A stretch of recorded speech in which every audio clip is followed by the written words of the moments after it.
Okay, ladies, nakuha niyo na ba yung mga sahod ng tatay nyo? Tag 15 lang to.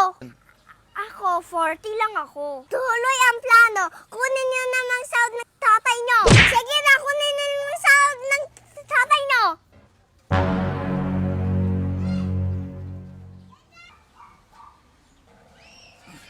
Para nagkakaroon kayo ng mga rimit-rimit.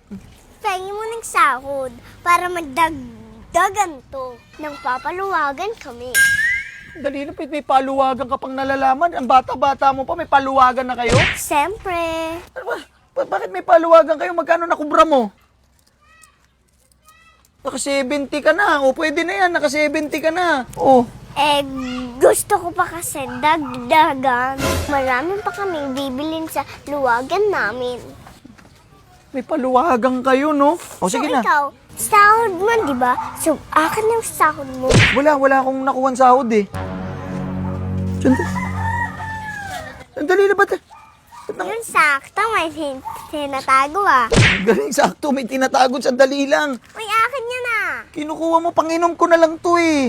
Magkano na lang to? Sabi ko na nga ba, uwi ka na eh. 1, 2, 3, 4, 5. Iririmit ko pa to sa nanay mo eh. Ang dali naman, tsaka ba't 30 nga 30 talagang nakahanda ka? Porket 30, alam mo sahod ko. Sige, pwede ka man uminom basta ibigay mo yun sa akin. Eh, paano pa ako makakainom kung ibibigay ko to sa'yo lahat? Eh, di wala na ako ipangiinom? Kung hindi mo yan ibigay sa akin, susumukta pag uminom ka.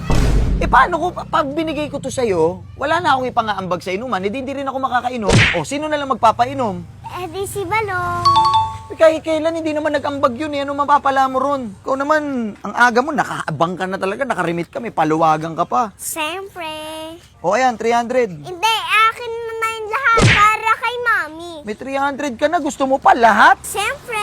Oh, Wala ka na ba ihinipid dyan? wala nang inipit, grabe ka naman. Very good.